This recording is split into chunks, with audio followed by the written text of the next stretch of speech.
Thank you. I support the Buck Amendment. When the human body sees life expire within it, one of the final sounds that it can make in dramatic and loud fashion is a death rattle. And I would suggest to the American people that what they're witnessing is the death rattle of the Democrats' Russia collusion lie.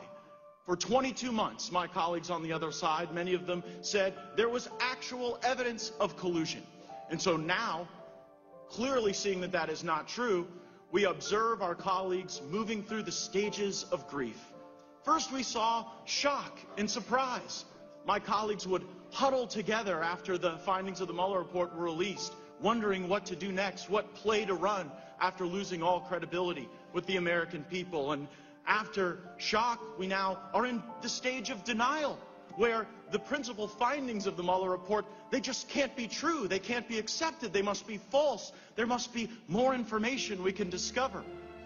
I know we're beginning the baseball season, so perhaps a baseball analogy would be appropriate. This would be like saying, well, we've lost the game, but we have to tweeze through the box score to see if we won the third inning. That's what is essentially happening with the desire of Democrats in the production of these subpoenas and voting on them today. It also represents a stark departure from the standards and statements that my own Democratic colleagues have laid out just last Congress and this Congress.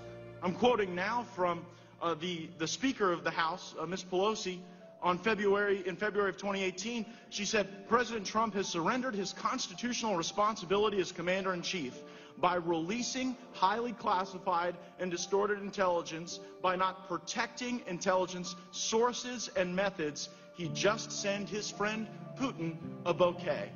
Well, there was no bouquet, no untoward relationship with Vladimir Putin, but there was a statement from the Speaker of the House acknowledging that if you do not review sources and methods, you are derelict in your duty to the country. Well, now that they're going through their stages of grief, perhaps we're approaching bargaining, because they're trying to bargain away their own standards. But it's not just the Speaker of the House. Let's look to statements from the Chairman of the Judiciary Committee, the gentleman from New York, Mr. Nadler. He said on June 28th of 2018, Republicans are requesting documents they know they cannot have. He continued, and if the majority, speaking of the Republicans, is rightly denied, they will do their best to undermine the credibility of the Department of Justice. Well, Mr. Chairman, you are now asking for documents you know you cannot have. And you're doing so in order to erode confidence in the Attorney General who leads the Department of Justice, because he has concluded that there was not collusion and that your principal Russian narrative was not truthful, was not credible.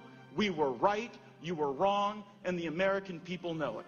And so as we proceed now on this unfocused 81-pronged investigation that the Judiciary Committee has launched, as we continue to have these mindless votes on unnecessary subpoenas, I sincerely hope that the American people will remember what things the Democrats were saying just months ago, that there was collusion, that there was actual evidence of collusion, and that sources and methods could never be disclosed as a consequence of our fidelity to our oath and to the people of this country.